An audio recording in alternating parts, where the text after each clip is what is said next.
Madam Speaker, I move that we recognize the gentleman from Davao, the Honorable Mark Douglas Cagas, for his interpellation. The Honorable Mark Douglas Cagas is recognized for his interpellation.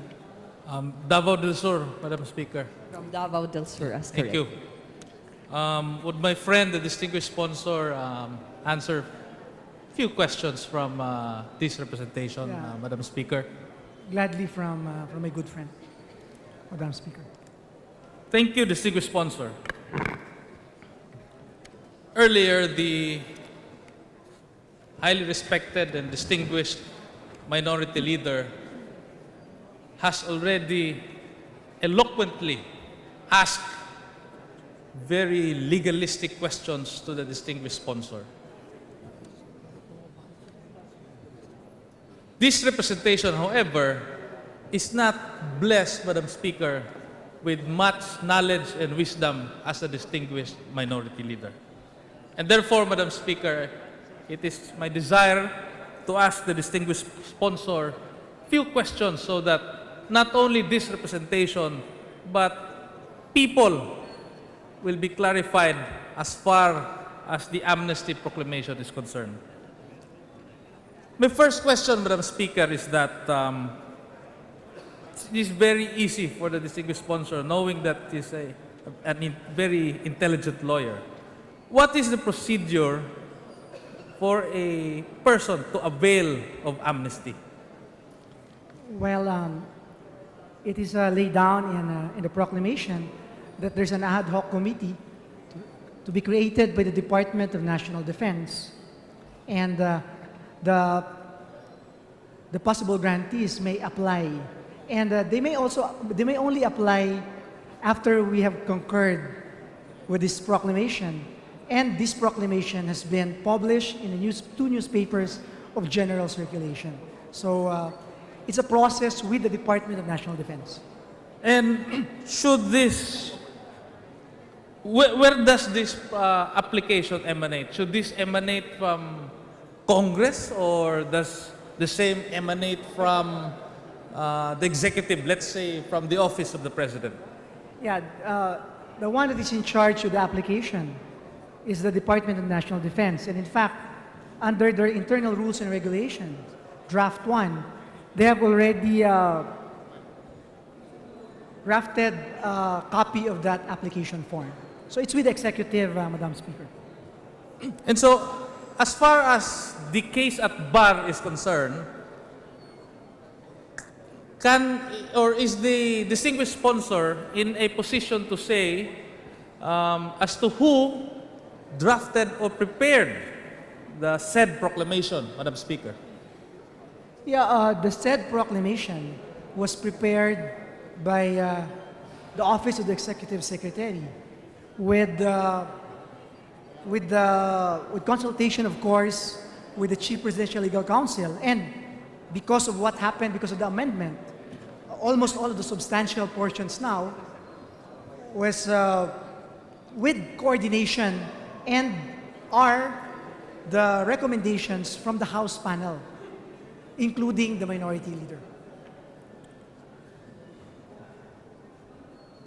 Madam Speaker, distinguished sponsor, before I go to question on amendments, just to clarify, just so that will be clarified, should admission of guilt be expressed, or a mere implication of the same would suffice? Well, under the Supreme Court decision, it's an implied application when you apply for amnesty. But in this case, it is the sense of the committee that we should go one step further, and in the application itself, it should be expressed. Should be expressed. Yes.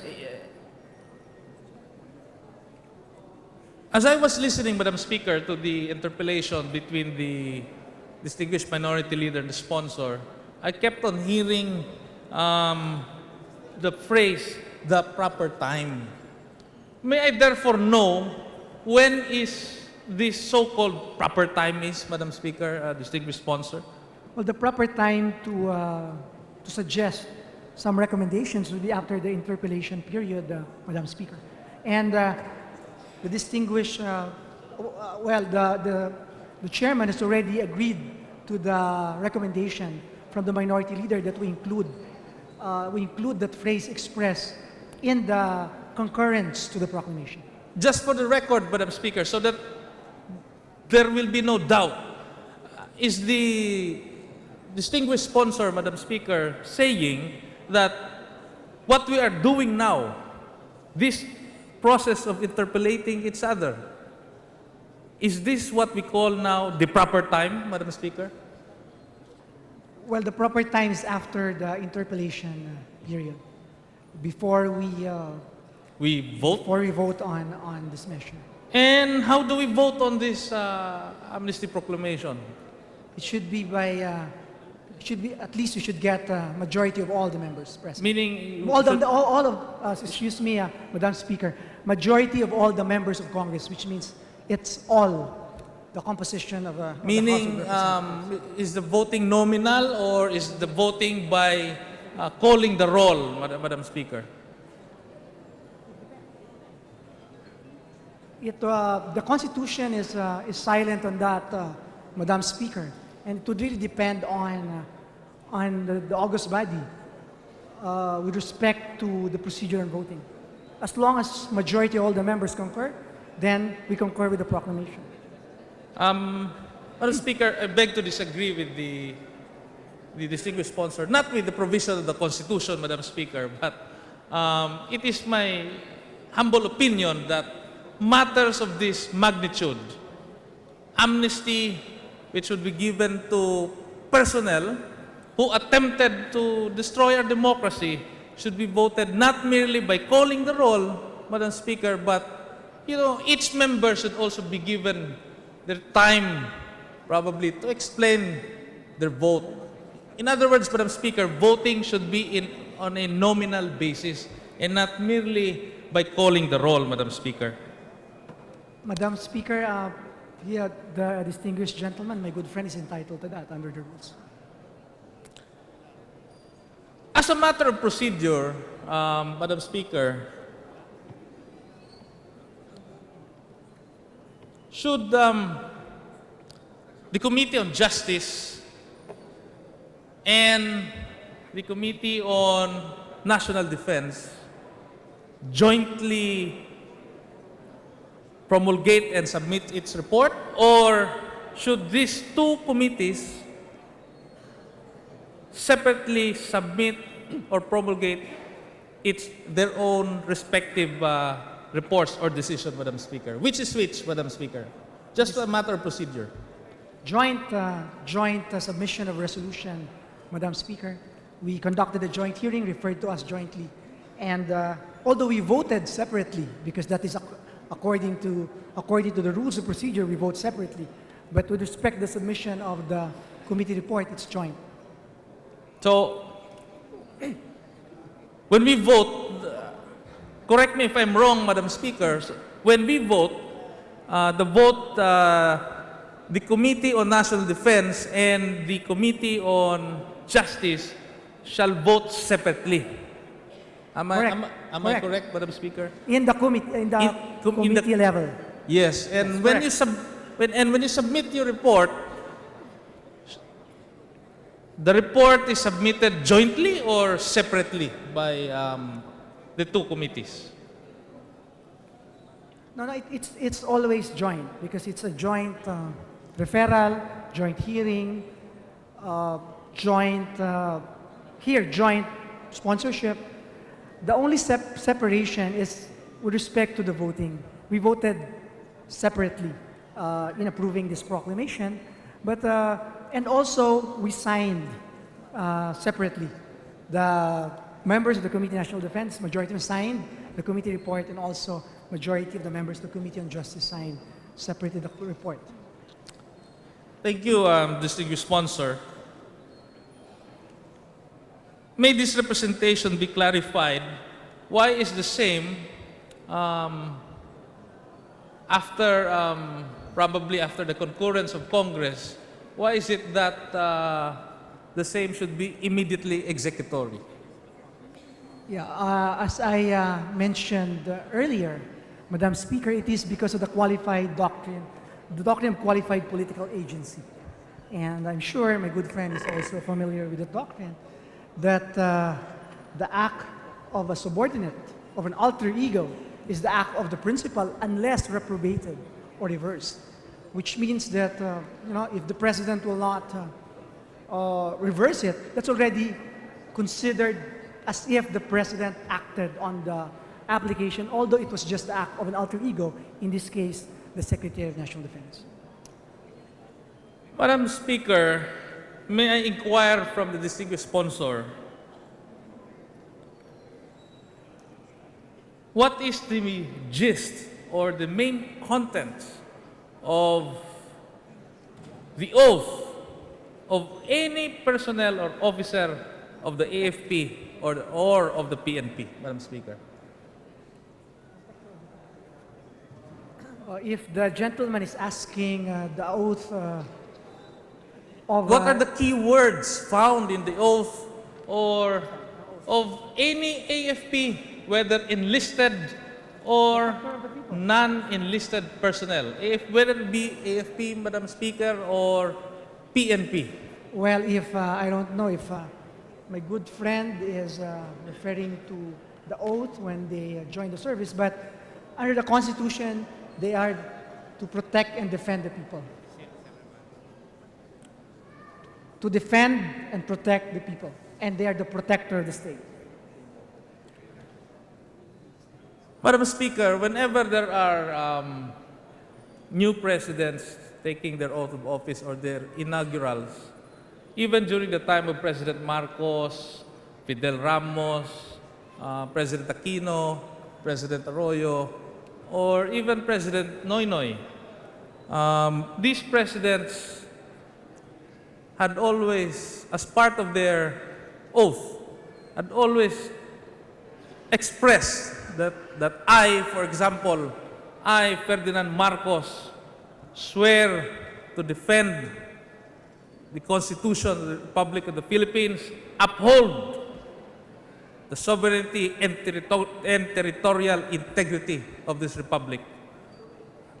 Am I close to being correct in saying that the same principle should apply as far as members of the AFP and the PNP is concerned, Madam Speaker, distinguished sponsor?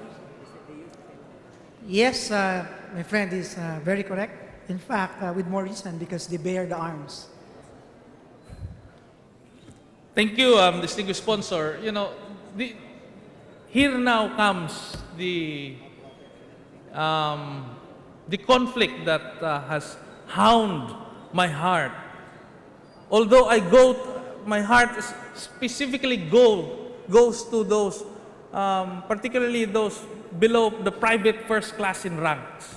Because as distinguished sponsor has mentioned, these guys only follow orders. Coup d'etats or coup attempts are very expensive adventurisms. Would you agree, Madam Speaker, that coup attempts are very expensive in nature, Madam Speaker? Yeah, yes. I'm very wary, Madam Speaker, in us Congress concurring to such an amnesty. Number one, what if the Oakwood incident turned out to be a very bloody incident?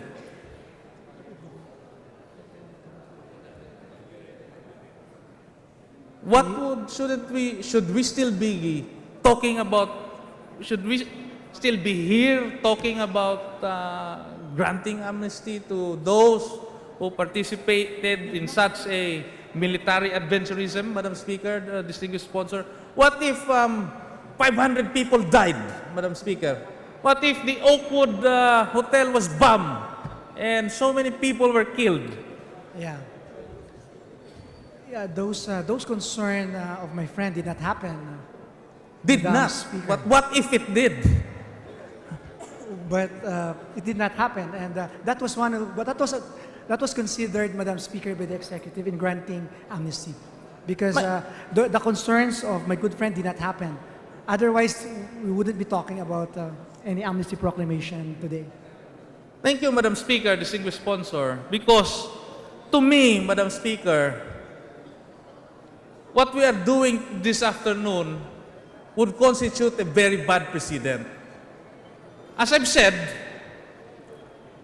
members of the Armed Forces of the Philippines, as well as of the Philippine National Police, swore to uphold and defend the Constitution of the Republic of the Philippines, to protect and serve our people, to maintain and promote territorial integrity and national sovereignty. Madam Speaker, would there be a difference, therefore, if such a coup d'etat, like the Oakwood incident, was led by civilians, Madam Speaker? For example, this representation, Madam Speaker. For example, Congressman Iggy Arroyo and myself will lead a coup d'etat. Would the circumstances still suffice as to entitle this representation and the Honorable Iggy Arroyo to such an amnesty, Madam Speaker, distinguished sponsor? If it were led by civilians, then there would be no crime of coup d'etat.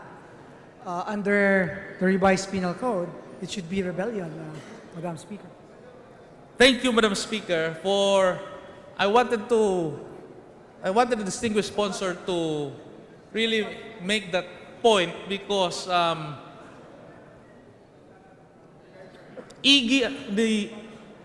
this is just presuming arguendo only. I'm not saying that we'll be leading any coups here, just for argument's sake. Presuming that the difference, Madam Speaker, is that Congressman Iggy Arroyo and myself, we do not possess any army that would, we do not have private first class, sergeants, or non-enlisted personnel who would back us up in any coup attempts, Madam Speaker. And therefore, I hope the distinguished sponsor realizes the gravity of what we are doing here. Because this representation feels that we are trying to hurry up the process of giving amnesty to those who attempted to destroy our democracy. Is this a fact, Madam Speaker, distinguished sponsor? Are we trying to hurry up the process, Madam Speaker? Actually, Madam Speaker, we conducted extensive, exhaustive committee hearings attended by the majority members of this House. We asked the executive if they can amend the proclamation. And before amending, we asked them if we could sit down and discuss the proposed amendments coming from members of Congress. So we had a lot of recommendations. The Senate only has 2. We have more than 10, and probably that's the reason why the Senate just concurred moments ago to the proclamation. So there's really no. It's not really a case of hurrying, Madam Speaker, but it's going through the process. And the President issued a proclamation based on the facts as they are. Assuming arguendo that the assumptions of my good friend here were the facts, then I'm sure the President would not have issued the proclamation. But the fact is, it was not. It was non-violent, and the concerns of my friends here did not happen, and that's the reason why we're talking about Proclamation number 75. Non-violent, Madam Speaker. But I remember that around the perimeter of the Oakwood area, IADs and booby traps were placed. What if one of those IADs and booby traps went off and exploded, Madam Speaker? Again, Would the circumstances still be the same as today, Madam Speaker? As you know, should we even be talking of amnesty this afternoon, Madam Speaker? of course not. Of course not, Madam Speaker. But the explosives did not explode. That's why So, we're talking about amnesty now. So the president based his decision on the facts as they are, not on hypothetical situations, Madam Speaker. so in other words, Madam Speaker, am I qualitatively correct in saying that we should wait for explosives or IEDs to explode? No, you're not. The gentleman is not correct because that is not really the issue. The issue here is the facts. We're not that. So there is a proclamation. Otherwise, there would have been no proclamation. Let me go back to my previous statement, Madam Speaker, that coup attempts or coup d'etats are very expensive military adventurisms.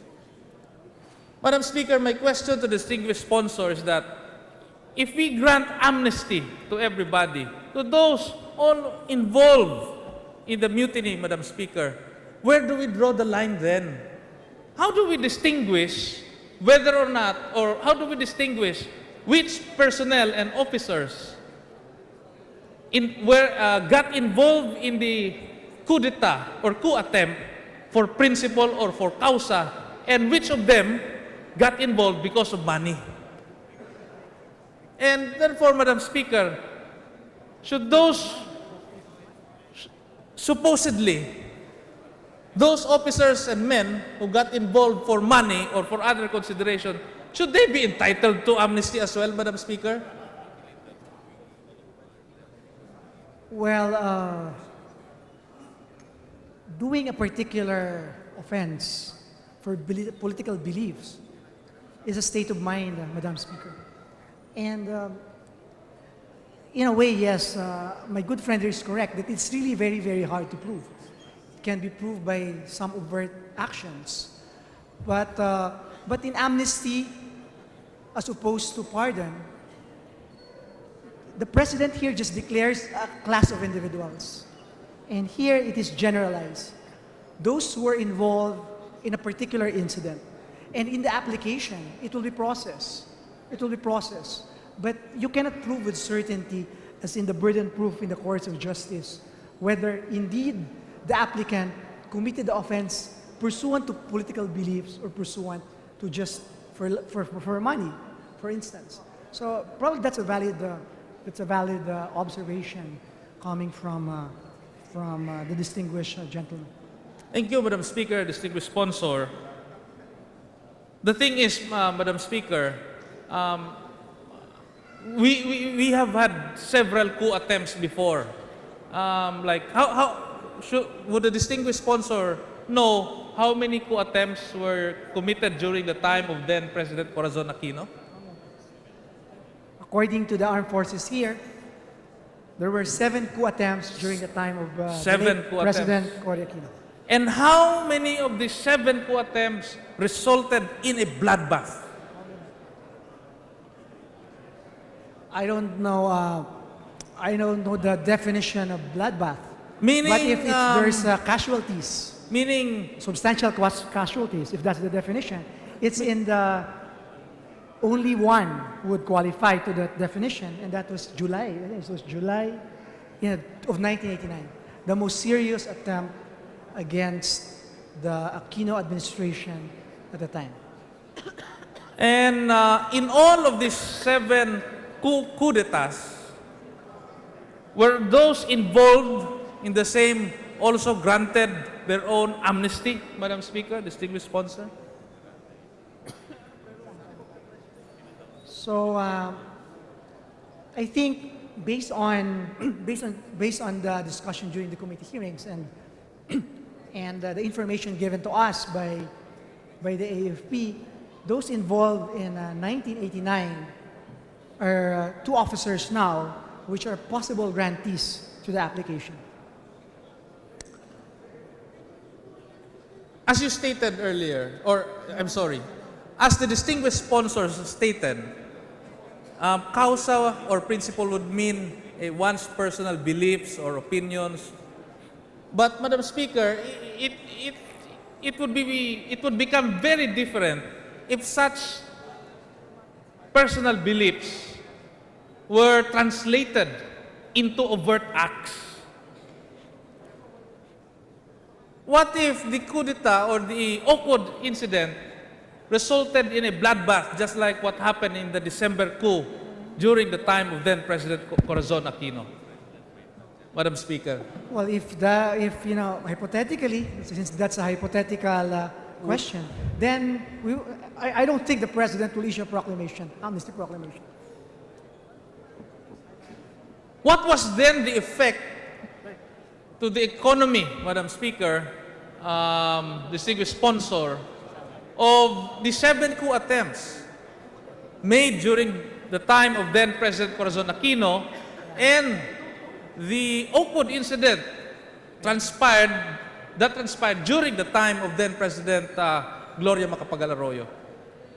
Are there any economic setbacks as far as this economic, as far as this military adventurism is concerned? Well, if the distinguished gentleman is talking about the 1989, it was clear that there was a setback in the economy because as you say, there was bloodbath at the time. And how many would a distinguished sponsor, Madam Speaker, be in a position to tell this representation in how many countries or in which countries can the distinguished sponsor give me example of countries where people who got involved in military adventurism became officials of the land, Madam Speaker? Even became probably congressmen, senators, or president? Yes, I think that's a fact. If the distinguished gentleman is asking me, asking the distinguished sponsor about those officers involved in coup and later became officers, elected officers, it did not happen only in other countries, but as well as in our country. Is that the question? If I got the question correctly. In other words, Madam Speaker, in this country, in the Philippines, where in principle, the AFP and the PNP should remain apolitical, meaning should not get involved with politics. In the Philippines, however, Madam Speaker, I think this is the only country in which we reward, Madam Speaker, those who involve themselves in military adventurism, in coup d'etats, who get themselves involved in attempts in trying to trample and to destroy this democracy, which we fought very hard, and which we achieved during EDSA. Are we a country which reward coup plotters and those who get involved in coup d'etats, Madam Speaker? Madam Speaker, for the record, with respect to the possible grantees of the Proclamation Number 75, no one got rewarded for being involved in the incident. They were jailed, and some of them are still in jail. Almost all of them were discharged dishonorably from the service. So, for the record, there's no reward in this case. Amnesty is a different matter. Amnesty is a settled doctrine under our jurisdiction, copied from American jurisprudence. And amnesty is just, it's not even a reward. Amnesty is based on reconciliation and peace and obliterates the offense. So, I just want to submit that, Madam Speaker. Madam Speaker, the fact that some coup plotters even became senators is for me a reward in itself. I cannot find any other country in the world wherein people who try to destroy our democracy gets elected into office. So I find it very funny, Mr. Speaker, that now Congress is even further rewarding such an attempt or attempts, Madam Speaker. This is what is boggling me, Madam Speaker, distinguished sponsor. While I'm not really adamantly against this proclamation, Madam Speaker, my my problem, Madam Speaker, is that I believe that officers or some officers who get involved in this adventurism get involved not for principle or not for cause, but for some consideration. Ang kawawa, Madam Speaker, distinguished sponsor, yung mga sundalo sa baba, yung mga private first class, mga sarhento, hindi naman naambunan yun. Hindi naman nabibigyan, napapartihan. Kung meron mang pera ng kabayaran, hindi naman nasasali yun. Do we have a check, Madam Speaker? Or can Congress, in its job in concurring to said presidential proclamation, can we have a check at least of whether or not some of these officers really receive money or not, Madam Speaker? Because if they did, if some officers did receive money, Madam Speakers, I don't think they're even entitled to even to the slightest respect. Not worse, Madam Speaker, they should not be entitled to any amnesty. Yes, the distinguished gentleman is correct. There are disqualifications in the amnesty proclamation, and it is only limited to the participation in the 3 incidents and only for political offenses. Now, the job of checking whether some of the possible grantees benefited financially is not anymore the job of the legislature, but it is the job now of the committee, the ad hoc committee, under the proclamation. And Madam Speaker, I'd just like to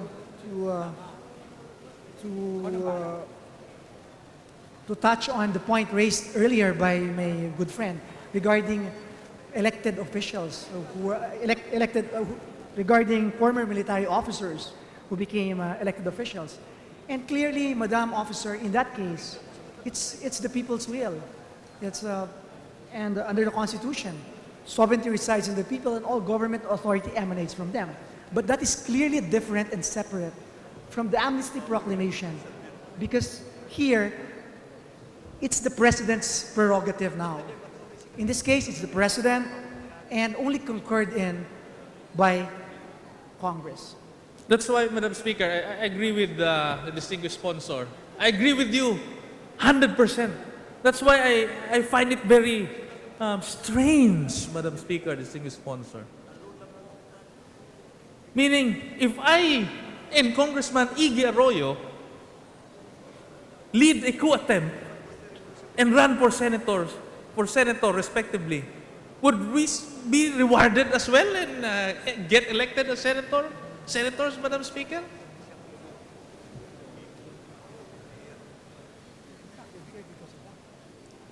Madam Speaker, this is a suggestion to the distinguished sponsor, before we even approve concur with this presidential proclamation, may I respectfully request from the distinguished sponsor that this ad hoc committee should go further and check. Because I believe that there are particular individuals or officers who truly deserve the grant of amnesty. And some of these officers also do not deserve amnesty. Is the distinguished sponsor, can I get the assurance, Your Honor, please, of the distinguished sponsor, that this ad hoc committee will go and dig deeper? Hindi naman kasi masama ito, Madam Speaker, if we are a country who will habitually, or in the words of the distinguished sponsor, if this adverb is correct, recidivistly. There's no such a word, by the way. Just to emphasize the word recidivistly grant amnesty to military adventurers, then we are not setting good examples, Madam Speakers. These are very horrible precedents, Madam Speaker. Yeah, absolutely. The sponsor would agree with that recommendation. In fact, we can include that in our recommendation. Please. To the concurrence. Yes, it was accepted. Thank you, distinguished sponsor. I'm about to wind up. I have 2 more questions, distinguished sponsor. It has come to my knowledge that insurgents or NPA rebels were part of those who conspire together with what do we call these government rebels? Do we call them, what's the term for those who got involved? Mutineers? Ano bang grupo? Ano pangalan ng grupo nila? Can you please repeat the question, Madam It Speaker? has come to my knowledge, Madam Speaker, that NPAs were part of the Oakwood incident. In fact, it did not materialize because it was supposed to be a huge event, Madam Speaker. And it has come to my knowledge that the NPAs allegedly conspired, Madam Speaker, with government rebels who tried to oust then administration of then President Gloria Macapagal Arroyo. Am I correct in saying this, Madam Speaker, that there was a collusion, a conspiracy between the Reds and those members of the AFP and the PNP who are adventurous, Madam Speaker? Yes, Madam Speaker, the members of the PNP filed, specifically PNP-CIDG, filed complaints against civilian participants to the Marines standoff incident in 2006. And some politicians were named respondents, including some businessmen, former AFP and PNP officers, and including alleged members of the CPP, NPA, and the F. However, the case is still pending after 2 years, 3 years, still pending with the Department of Justice and has not been resolved yet. And based on the proclamation, if they wish to apply for amnesty, there's no prohibition for application. But the approval is a different matter because under Proclamation number 75, it should be pursuant to peace, to peace and reconciliation, and it should be to maintain tranquility in the society. So still, if they wish to apply, they can apply, but the discretion is with the executive to approve or not. So, Madam Speaker, am I hearing this correctly, Madam Speaker? First, that NPA insurgents conspire with the AFP and PNP adventurers, Madam Speaker. Am I correct, Madam Speaker? Not accurately, Madam Speaker. What I said is that some alleged members of the CPP NPA, as alleged by the PNP CIDG, but has never been proven even in the fiscal office, were involved allegedly in the Marine standoff. So there was an allegation, but as we know, under the Constitution, there's always a presumption of innocence.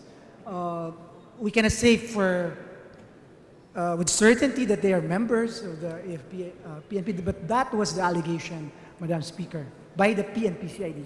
In other words, Madam Speaker, these incidents or series of incidents, Madam Speaker, could have erupted into a huge explosion, Madam Speaker. Can you imagine, Madam Speaker, PNP, AFP, and NPAs conspiring together to topple a certain administration? Hindi ba malaki itong pangyayari, Madam Speaker? Buti na lang at hindi nangyari. Nagkakaintindihan ho ba tayo, distinguished sponsor, Madam Speaker? Again, that's hypothetical. And the fact is, it did not happen, Madam Speaker. That's why we are here. We're talking about the proclamation. Otherwise, hindi na natin pinag-usapan ng Proclamation number 75. Madam Speaker, the fact that it did not happen does not lessen the crime of coup d'etat. The fact that a coup attempt was done, a covert action was consummated, Madam Speaker, was for me sufficient or enough, Madam Speaker, to warrant the harshest of penalties to those who are involved in any of such military adventurism, Madam Speaker. Because these officers went against the very oath that they swore to uphold and defend the Constitution, protect and promote the territorial integrity and national sovereignty of the Republic of the Philippines. Madam Speaker, would it be possible if for the distinguished sponsor to submit to each member of this House a list of beneficiaries of those who will be granted the amnesty, Madam Speaker? Baka naman may mga nasa kaliwaron o nasa kanan o nasa gitna, gusto ho nating malaman. Kasi sabi nga, magko-concur tayo sa amnesty. Can we not be furnished with the list so that we will be able to identify those who are from the left, from the center, or from the right, from up and below? Is the distinguished gentleman asking a list of possible grantees or applicants? Because there's no applicant yet. But Possible grantees, Madam Speaker. For those who will apply, possibly apply, and those who will be covered by said proclamation, can we, just to be sure, Madam Speaker, mamaya may mga hindi Well- deserving doon na babigyan natin ng amnesty. Madam Speaker, the committee has a copy of it, and the individual members may request, but for the distinguished gentleman, the committee will furnish the distinguished gentleman a copy of that. Thank you. Is it possible if all members of Congress be furnished of said list, Madam Speaker? Well, probably it's up to the individual members if they would want to. Why? Why should it be limited to individual members, Madam Speakers? Because When in the fact, gentleman, When in fact, it is clear that, majority or all of Congress or members of this House must concur to such a presidential proclamation, Madam Speaker. And therefore, it is incumbent, Madam Speaker, on the committee, Madam Speaker, to furnish us with lists. Even if probably I myself would not want to look at the names. But should I not be entitled to such a list, considering that I myself is also a member of this House, Madam Speaker? Madam Speaker, this list is just a list of possible grantees. And as I would like to reiterate that the committee is in the possession of that list, and the gentleman, distinguished gentleman, we can furnish him a copy, but nobody here in Congress can speak for everybody. So it's really up to the individual members. If they would like to request, we will furnish. But for an individual member to Why not, to Madam stand Speaker? up and act as if to speak for in behalf of everyone. In fact, I Madam- think let's give the individual members also the opportunity if they In would fact, like Madam to have Speaker, the list or not. we could just place the list on top of our individual tables. We need not give personally, Madam Speaker, the list to each member of Congress. It would suffice if we put the list on top of the tables. Should it be public knowledge, after all, Madam Speaker, that these persons who got involved in military adventurism should be known? Because after all, we are to concur and to give them amnesty, Madam Speaker, distinguished sponsor. Well, Madam Speaker, I was informed that the names, the persons in the list, some of them would not want to be known because actually they will not apply. So they don't want their names in the list. Then, So Madam to- Speaker, if that's the case, then why do we have to discuss this presidential proclamation, Madam Because Speaker? there are more than 300 who may wish to apply. Then give us the names, Madam Speaker, of the I will give would-be you the name. beneficiaries. I will give the distinguished gentleman the name, and will furnish you as I said. I reiterated, but you cannot speak. The distinguished gentleman cannot speak for in behalf of the entire membership of the House. What if I photocopy it and place it on top of each of the tables of each of the members of Congress here, Madam Speaker? Would there be a difference, Madam Speaker?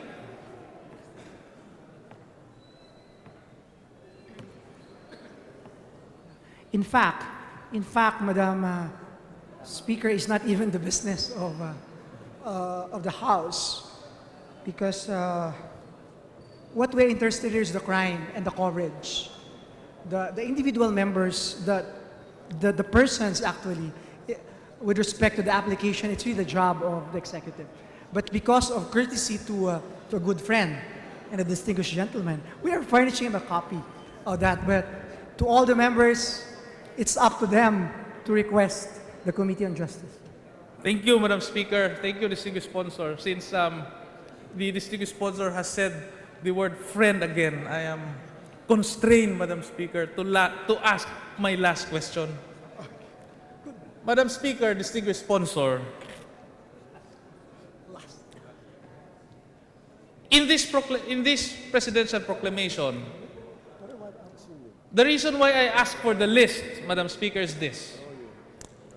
It's not only because I want to find out if there are members of the left, the right, or the center, the up or the downs, but I'm wondering, Madam Speaker, why, how come, up to now, Madam Speaker, the Morong 43, wala pa nga silang pre-trial eh. Bakit hindi na lang natin sila isama sa amnesty? Yeah, that's well, actually a valid point from a good friend, and I think that's a matter now being reviewed by the executive, and I think that is something that the executive could really seriously consider, Madam Speaker. Thank you, Madam Speaker. Dapat talagang i-consider, Madam Speaker, kasi this would give me some suspicion. What's up with Trillanes and Company? What's so special with Trillanes and Company that we specifically target them for this presidential proclamation? And why not give this Morong 43? Or why not include this Morong 43 in this presidential proclamation, Madam Speaker? With that, Madam Speaker, I thank the distinguished sponsor for giving me the courtesy of answering my questions and furnishing me the list probably tomorrow or Before you vote. before the vote. Yeah. Thank you, Madam Speaker, and thank you, distinguished sponsors. Thank you very much. The Honorable Fariñas and the Honorable Tupas. Thank you very much, Madam Speaker. Majority